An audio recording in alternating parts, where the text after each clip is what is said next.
Hi everyone, good evening. Welcome to another live at the Iscah page. So today we are going to have a topic that is very important for everyone. It is about understanding and managing personal finances, and we have our guest today, Saransh. He is an MBA, a company secretary. So basically, one. Lots of experts in one. Okay.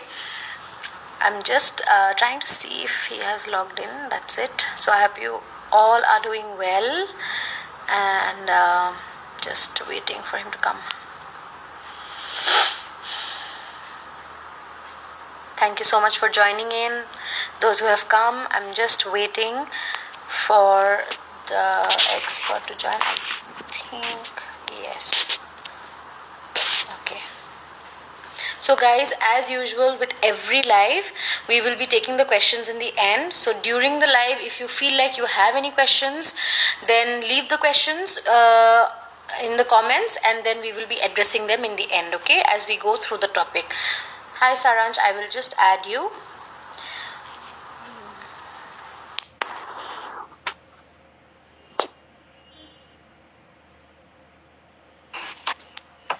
Hi. Hi, Suniti. What's up? What's Hi, up? Good evening. Good evening. So, how's Sunday treating you? Sunday is treating me very well. I did lots of work, spent time with family. What about you? Same here, Mother's Day, the usual. So, you wish Yes. mom happy Mother's Day and then forget about it throughout the day. Let her work. Okay, so Yes. Saransh, please tell us about you, your work. I did a very, very short introduction, but I think, it's better that we hear about your work from you. So please tell everyone. So, I am a practicing chartered accountant, but I don't do much of traditional practice. By traditional practice, I mean I don't do too much of audit assignments or audit certification. My work is morely towards commercial management and financial management. I help clients manage their money, raise money for them, manage their accounts team, finance teams, that kind of stuff. So I've developed my specialty more in commercial management, and that is what I plan to take ahead. All right. Okay, thank you so much for that. So that really helps everyone. I would like to tell everyone that for any kind of financial advice, please do reach out to him. So let us start with today's topic. So what I first wanted to ask you is that what are like the first investments one should make as a professional? Whether they are employed or just as a professional. Can you hear me? Am I audible to you? So that's a really good question. Yeah, your voice was breaking. I think your question was what are the first investments a person should make. Yes. Am I correct? Yes, clear.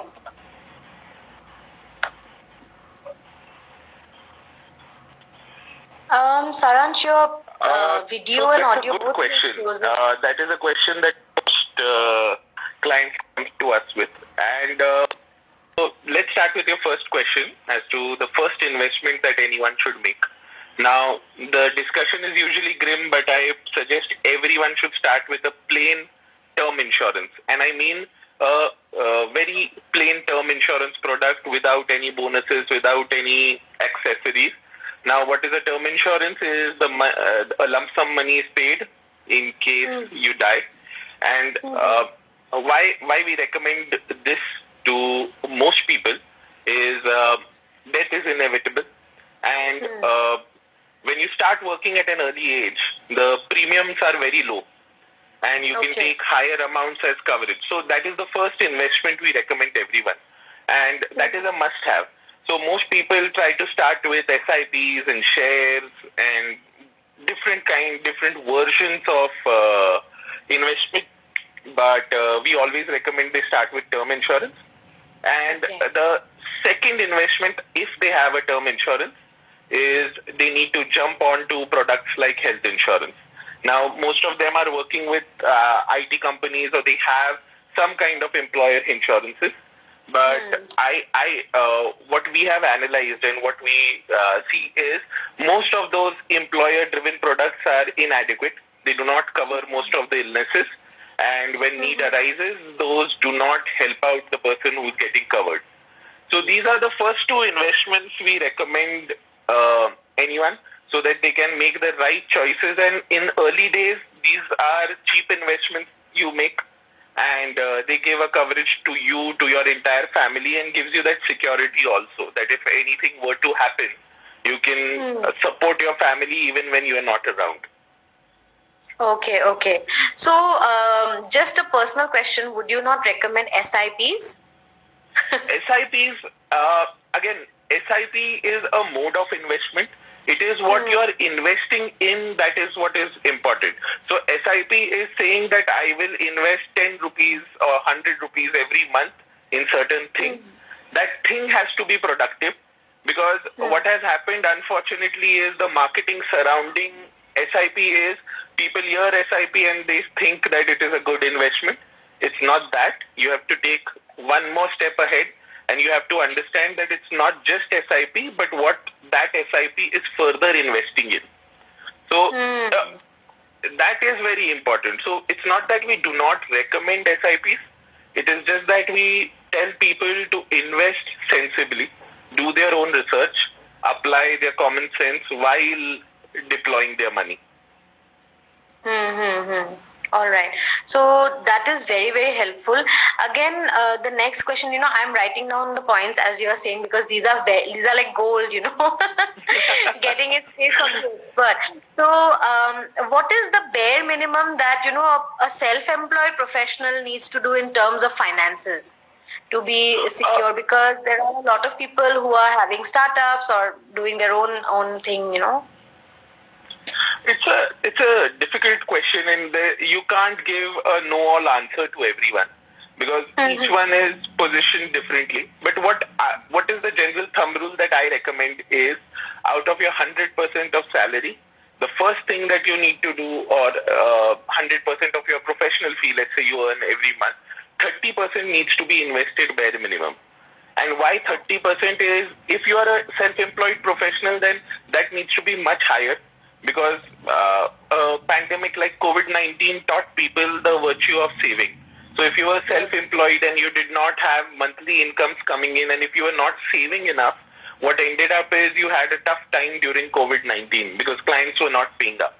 But had you been saving enough, it would have been a much more smoother path during these lockdown months.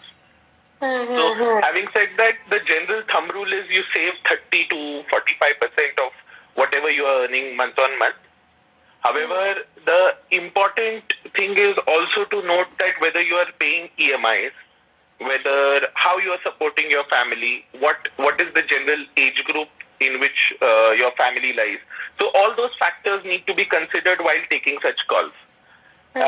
If you are saving even 5%, I think it's good. But if you are saving 45%, I might end up saying it's bad, because looking at your age and like how you are dependent on your family, and you have most of your income as disposable, so you need to invest around 80 to 90% then, because most of your expenses are being taken care by your family. So what needs to be understood is there is a lot of introspection involved when you make investment, when you take the savings call. You cannot just go by a general thumb rule. Okay. But minimum, you would say at least 30% one should keep, so that there is, that backup. We can have that backup, and also we can invest that in for further growth. Exactly. And even yes. And even in that 30%, you need to deploy it well. So most people, we have cases of our clients who are aggressively investing in SIPs because of the mutual fund Sahi Hai campaign. Now what happened is, when the entire market crashed, if they were investing, let's say they had invested 1 lakh rupees during the past 10 months, now that was valued at not more than 3 lakh. Now if you needed money and if you ended up encashing those mutual funds, you ended up making 70% or 60% losses in those mutual funds. Now, what was important when they were investing, and if they had sound advice, what they should have done is, let's say, 30% in mutual funds, 20% in shares, 20% maybe in FDs and recurring deposits, and 20% maybe in gold or real estate. Now, that is the way you need to even break down your investment. You do not need to put all your eggs in one basket, because not everything crashes at one point. This pandemic is a very unique situation, but you need to diversify your portfolio, diversify your risk to ensure that whatever you are investing gets invested productively. All right. So one question I have, because you said about diversifying portfolio, I don't know how aware young professionals are of having a financial portfolio. I know that this is just coming up, but if you can shed some light on it, like what is it, and how they should at least start off with it, because it's very important. So to start with, anyone who's investing needs to use the thumb rule that I will not invest everything in one avenue, no matter how lucrative it sounds. And he or she also needs to assess what is the kind of risk they are willing to take. So let's say if I am investing money and I have a risk appetite in which I can say, okay, if my money gets wiped out, no problem. This is small change of the money I earn, so I'm willing to take higher risk. Now, what do I mean by higher risk? I will put those money in shares and stock. Now, what that does, if the market goes up, there is a potential of earning 40% and 50% in a year also. But there's a potential of that entire money coming down to 10% also. So you're losing out on 90% of the money that you have invested. So if my risk appetite is high, I will put more money in riskier avenues. But if, let's say, I want something balanced, if I don't have that risk appetite, then what do? I do normal FDs, recurring deposits, which are just liquid, but they do not earn you much. And then you put money in products like debt instruments where you earn dividends and interest out of debt funds. Okay. So to understand what is diversification, a simple answer would be that you need to first introspect. You cannot just go to someone. You can't even come to a professional before you make up your mind. So let's say if a client comes to me and asks, how do I diversify my portfolio? The answer is not straightforward. What is important is, before you go even to that professional, you need to introspect. You need to write down what is my target. So let's say I am a 20-year-old professional. So I need to write, I want to retire at 40. At 30, I want to buy my first house. And at 25, I want to be independent and have, let's say, a car. Okay? These are basic goals that you write down.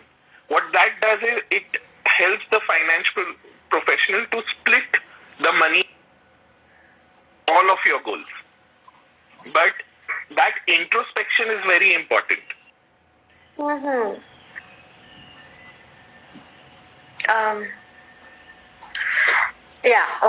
back. It had become a little bit this thing. No, we'll take the questions later. I had told the audience to keep asking their questions and we will take them in the end. So I'm very glad that you shared a lot about introspection and goal setting, because we, as a mental health professional, I get a lot of people who come to me because of stress due to financial issues. Like, I am not able to help them directly with the financial part, but they are under a lot of, stress. There is a lot of expectation on their shoulders, or probably they have invested in or put money into situations from which they can't resolve. Also, a lot of them looking for, guidance in terms of just having a career, having that map. So one of the things that we also share is having that introspection on what is it that you want, so that your problem solving mind is always, able to function. and having those goals and dividing them and taking those small steps. So I'm really finding the method that you're saying to be very easy and also applicable to a lot of people in terms of doing their research, and before that also knowing what they want so that they can appropriately go and take the right steps, including talking to a professional. And just taking that point forward, why that introspection is important. So let's say I had invested certain money with the aim that I will retire at 40. And Yes. I'm, let's say right now, 29 or 28-year-old. So today, the market fall that has happened in Sensex, Nifty, the value of mutual funds should not bother me. Because my target is using that money when I turn 40. Right? So I need to continue investing without bothering what is the situation right now in the market, because I should say this is a long-term game plan. It's like a test match that I am playing, and for that I do not need to look into the smaller overs, whether I am making runs every over. Right? But let's say if my goal was to buy the car at 25 and I am already 29 and I don't have that money invested, in that case, I change my decision. So why continue insisting the clients to understand their goals and write them down? Because that is what will help them take decisions in such times, like COVID-19 times. You're able to look at those goals and say, okay, whether I will reach that goal. If I am not likely to reach that goal, let's take corrective action. But if we can see that, okay, by 40 I can retire and my plan is still on, I have enough time to recover all these losses too, then I don't take aggressive decisions. So anyone who's investing or anyone who's planning to invest, I think they should start by first analyzing what do they want their money to function as. Does it have to be a shield in their retirement? Does it have to be something that sustains them after a certain point? Or does it have to be just a plain goal like luxury travel? I have clients who invest month in, month out to ensure every year they can travel to some exotic location. And they have been successfully doing it since I don't know when. So it is you write those targets, and if you try to meet them, that is how I think you'll come closer to better financial planning. So before we move on to the next question, something that I would like to tell you is that even in mental health, when people come for any kind of stress counseling or whatever, they are swayed a lot by a lot of people's opinion. Okay, counselor ke paas jao, mat jao, ya do this, do that. And also, even if they have a plan in mind, other people or their words can really jolt them up.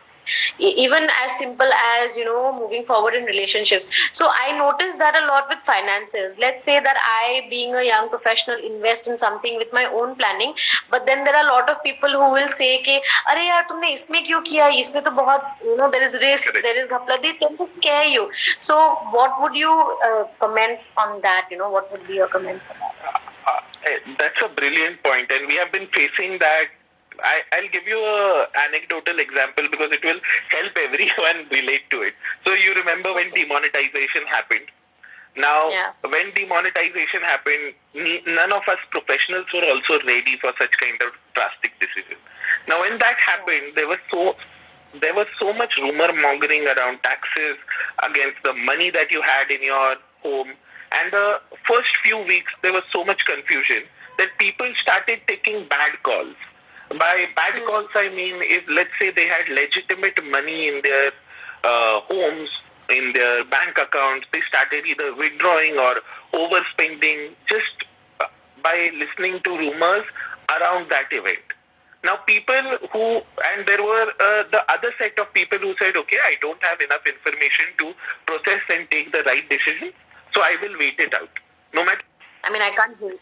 Now? No, I could not hear you. Yeah, I saw the screen freeze. So there were a set of people who said, okay, we will analyze more facts and then take the right call during demonetization. And they are the people who never got stressed during that period. And they are the ones who did not end up losing money. So what I mean to say is, see, I'm not saying ignore all the information that you get, because even finance guys, from stock investments to everything, we take decisions based on environmental factors also. We do process that information, but there is a certain method of processing it. So when buying a share or investing in a share, we do not take just a call based on a rumor, but we also process it with surrounding facts. So let's say if you say a company, I am so sorry, but I'm not sure what is wrong with the coverage. Yeah. Can you hear me now? Yeah. So you were saying about people making bad investments or going back to investing in FDs and all. Yes. So understand why we finance professionals always end up saying that FDs and recurring deposits are not a good investment. We were on the aspect of why we think. Tell me. Can you hear me? So we were on the point why we think FDs and recurring deposits are bad investments. Now, what usually happens is India usual inflation is around 5 to 7%, and real inflation is at 11%. So a thing that cost 100 this year will cost 111 the next year. Now, the usual interest on FD is just 7%. So if you invest 100 rupees now, it maximum you'll make 107 rupees. So you end up losing 3 rupees rather than making 7. So what is important is FDs and recurring deposits are not a bad thing. They provide a huge liquidity. But what people need to understand is that's not the right way of investing. If you want to make money, if you want your money to work for you, you need to ensure that you productively plan and you take some amount of risk to ensure you make some more money. Okay. So, a lot of clients talk about share investments and all of that, and how the market is kind of stuck right now, or they're very unsure about what is the situation. Can you maybe give some comment on that? I'm not sure if you did say, and I missed out because of the internet connection, but that is not something I think I came across to me. Presently. Can you repeat the question? So I'm saying that a lot of clients talk about shares and everything being, the situation being a bit unsure right now because of the pandemic. There's a lot going on. So what is your view on that? I'm saying that I don't know if I missed out on it because of the internet. If you did mention and I missed out, I'm sorry. I got your question. So this is precisely where our first discussion comes into play. So if my plan is to invest across a period, let's say a 10-year or a 12-year long period, then this pandemic makes little to no difference. It's actually a buying opportunity. So Warren Buffett always said that when people are running away from the market, you are the person who shares, and you are the person who needs to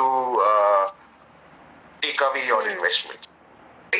In that scenario, today is a market where if you have liquidity, if you have your own money and you are not borrowing and investing money in the market, you need to buy a few more shares, the right shares with good fundamentals that will last long term. So there's no need to panic. Okay.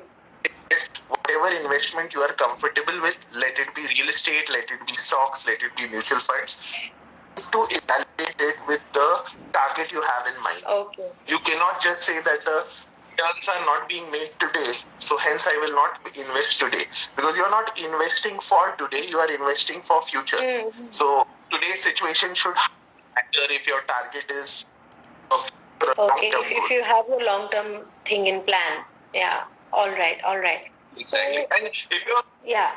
Tell me. Again, I can't speak intelligently for people who have short-term goals, because I don't prefer investing short-term. I don't prefer investing for a month, 2 months, intraday. Those are things for the experts, and no matter how much I study the market, I can humbly say that it is something that you cannot grasp on. It is more like a gamble, and I don't prefer investing my money in, so I don't recommend anyone to do short-term investments in stocks and shares at least. So overall, what I'm understanding is to always have a good long-term plan and to stick to it, and knowing what you want so that you can do the research, and also keeping yourself abreast about what are the financial like the strong points right now. As you said, that there are a lot of areas that one can invest and have a balanced portfolio and not being scared. I think there are a lot of people who are scared of money, including myself. I think for a long time I was scared. It was just about doing work and getting a pay, and figuring out how to grow that, rather than having like a broader, like say, let's say, portfolio. I don't know, not innocent, naive, definitely, but people are scared of money. They don't understand it, I think, and it's. But I think I have a better understanding now. We finance expert play psychologists sometimes, because our aim is to rally that fear. Our aim is to make you understand that if you face it, if you understand it well, you can face that fear and actually make money out of it. But if you continue fearing, what you end up doing is you end up living day in, day out. You do not let your money work for you. You are working for money, but your money also has to work for you when you are sleeping. And that is one of the fundamental principles we learn in finance. So when you are sleeping at night, your money needs to still work to make you more money. And that is when you come out of this loop and you go to a higher standard of living. So for that, you need to understand that, yes, you need to understand finance is an integral part. It is like your bread and butter. Everything that we do around us is revolving around finance and making money. So it's very important that we understand that we need to let our money work when we are not working, so that you make more dividends out of it. And that is what you need to understand. And you can't fear investing. It's just that you need to take sensible calls. Not take too much risk or lose out on too much money because of opinions or unsolicited advice.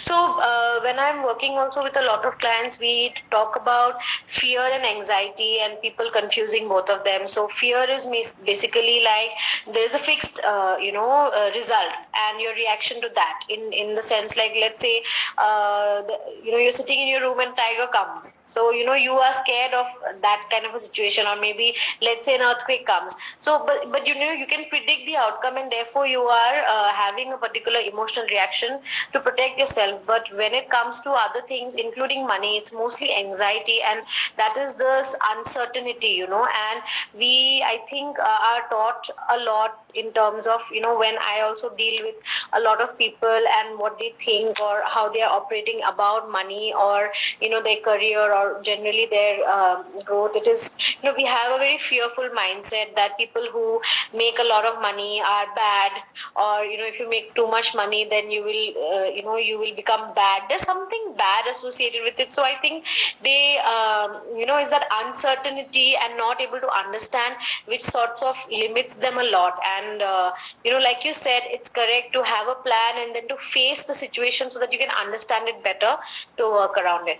So we are at 8:45. I wanted to cover one more thing before we take the questions, because we have a couple of questions here from the audience. So as a business owner, small business owner, or a startup, what would be your recommendations to have for better sustenance? Or I'm sure that it revolves around already what you've covered, but still, if anything you can add to that. So again, this is a small advice that I give to all my clients, and I think all of us can follow it, whether we are business owners or not, is understanding that you earn 29 days a month and you spend only 1 day a month. Okay. Now, that's a huge statement that we make, but please understand that is the basic rule of trying to save and plan your fund flows. So if you're running a small business and if you're in the habit of paying your vendors every week, every month, every day maybe, that habit needs to go out. What you need to do is you need to tell yourself that 29 a month or 24 days a month, I will invest in earning money. I will dedicate my entire time in makes money, and there'll be one dedicated day or two dedicated days maybe in which you eventually do the expenses. Now what that does is, on the day when you're doing expenses, you can plan for your next month, what you need, whether you'll earn enough. If you want, then you'll invest, you'll spend less, or if you know that more money is going to come next month, you'll invest more and spend less. So that kind of habit naturally develops in you if you develop just this small habit which is within reach of everyone. But it's just that we procrastinate, or we try to do everything on the last day, which eventually leads to bad finance. Okay. So that I think was very, very helpful. Again, not planning or procrastinating has, psychologically got to do a lot with either fearing to take on too much responsibility or fear of failure, that I won't be able to, figure it out, and then फिर उसको टालते ऐसा हो जाता है. So, it's good to have these sound financial practices, and I really want to thank you for making everything so simple for everyone to understand. I mean, I feel if I can understand, anybody can understand. So let's just. You're being too humble right now. No, you. No, not at all. So I'm just trying to see. I think we have one from just a second, from Bokhito. It is, if not FD or RD, then what are the better options or alternatives for not very long term but 2 to 3 years? So again, please don't treat this Insta call as a financial advice call. There are a lot more factors involved in taking a decision on investment. But if you have this question, I can suggest that I'm not saying no to FDs and RDs. I'm just saying that if you're, let's say, 100 rupees or 1 lakh rupees to invest in RDs and FDs, invest, let's say, 50,000 in an FD and try investing 25 or 30,000 in, let's say, a equity-based mutual fund and 20,000 in a debt fund. Now, what that does, it balances your portfolio. So, on 50,000, you'll, let's say, earn on an average 7% in FD return. In the equity fund, you might earn 18%, and in the debt fund, you will earn, let's say, 12 or 13%. Now, what that does, when you made an FD of 1 lakh, would eventually earn just 7%, which will be fixed. By diversifying like this, you will end up, let's say, earning 12 or 11%, which might help you beat the inflation and earn some more money. So, it's not an answer that don't do it in RDs. So no, I was just trying to say that, and you would as you're advising. So from the entire amount, we do have some in the FDs as well, and then together jointly, it helps us cover that margin with the interest and the earnings. So even while you are sleeping, your money is making money for you. Yeah. Exactly. And then I have a friend, Mayur has joined the call. So we always ended up telling him that whenever he has kids, from the first day he needs to make an SIP for his kids, so that when they grow up, when they turn 18, 20, they have a healthy corpus. So investing 500, let's say, every week in your kid's name in a certain SIP and forgetting about it, so that when your kid turns 18 or 20, she or he ends up with a corpus of, let's say, 1 crore to start her own business. Now, that is possible if you have certain amount of financial discipline. It does not take much, but it's just you need to have that initiative, and you need to have that long-term approach towards things. So it is all, and each one needs to think well about his or her objective before trying to invest anywhere. That's what is important. Okay. So the second question is by IMDVM. I'm sorry, I don't know the full name. It is, sir, how do you see real estate investment in coming time? That's a brilliant question. I am always a proponent of investing in real estate for 2 reasons. One, I can't see the director of company, how he's running the show. I can't see how the books of finance are managed. Though I am a chartered accountant, I might not fully understand it. But when it comes to Real estate, I know where my house, flat, office is. I can go see it, feel it, touch it, put it on rentals, have control over it once I get possession. So real estate me has always been an investment that I recommend everyone. But while recommending, I am also very cautious in making them realize that they do not over leverage themselves. I don't. So if you are worth buying only 1 BHK, please don't take extra loan to get the 2 BHK, which will lead you to a life of paying only EMIs throughout your working life. So what you need to understand is, if I can afford only a 1 BHK or only a one room kitchen, I will buy only that with my money with limited debt. I'm not saying no to a housing loan. I'm just saying no to over leveraging yourself. So real estate post COVID, I think ready inventory, people who can see that okay, the building is nearing completion, sales will not be impacted. But if let's say you are on ground stage and expecting monies to be paid for early stage projects, I think that will be difficult. Okay. There's one more question from Dhanesh. Do you see any downfall in real estate prices? To be honest, it depends from market to market. So if I was discussing for areas like Mumbai or highly priced areas, I would say the developers might think of reducing rates. But tier 2 cities, tier 3 cities, let's say even Pune for that example, I don't see rates coming down because developers in these cities never had that kind of a margin to reduce their rates. What developers might end up giving you more perquisites, like saying a fully furnished flat or a modular kitchen with your flat, rather than just giving you an apartment. Those things might start turning up, but I don't see a drop in prices. So a lot, again, this is my analysis, a lot of people who are planning to invest are planning. There is one question by Escape Artist. What is better, long-term investment in SIP or A plus shares? Now there's no such thing as A plus shares. Today's share might be tomorrow's bad share. Today's bad share might be tomorrow's good share. So anyone who's giving you an impression that this share is an A plus or this share is a foolproof plan for you, that's a big no-no, and please stay away from it. SIP, like I told you, SIP is just a mode of investing. SIP is saying that I will invest. So I was saying that there's no such thing as A plus shares, and SIP is just a mode of investing. So you're just saying that I will set aside 10 rupees investing per month. What that money is going is what you need to analyze.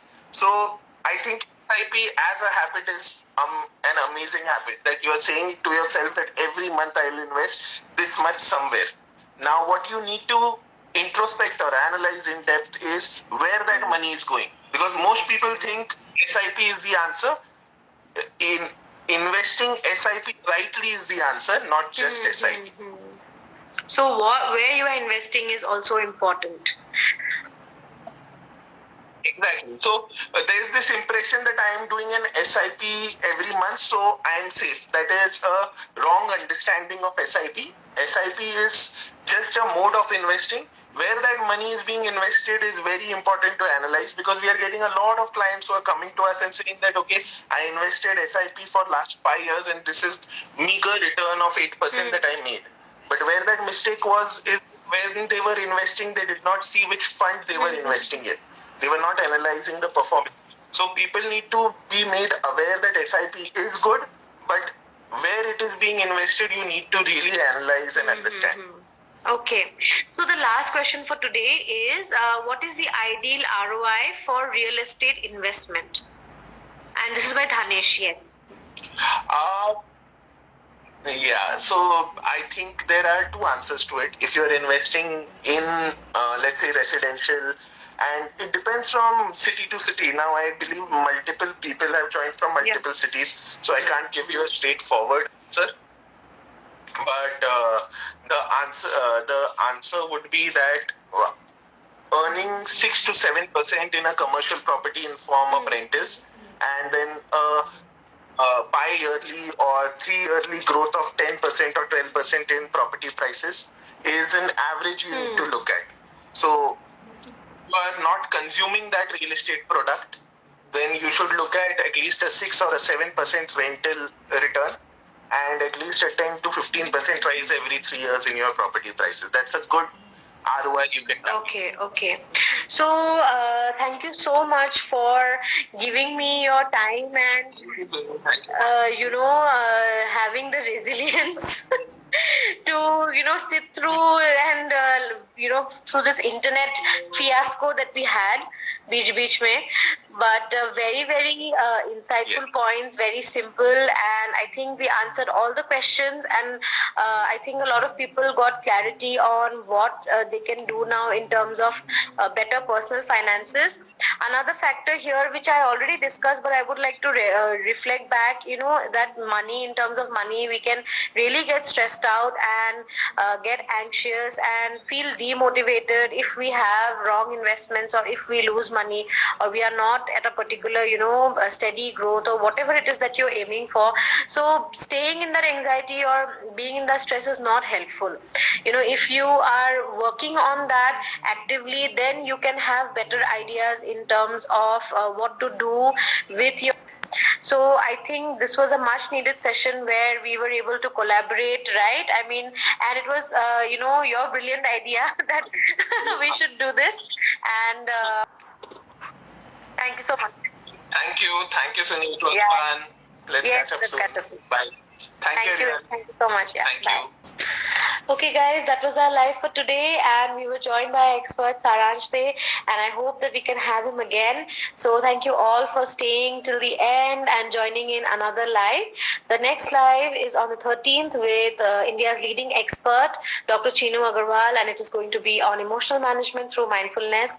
And please let us know your requests for any other topics, and we are trying our best to save all the lives and put it up on YouTube for any of you who have missed out. Thank you so much for joining in once again. Thank you. Bye. Have a good evening.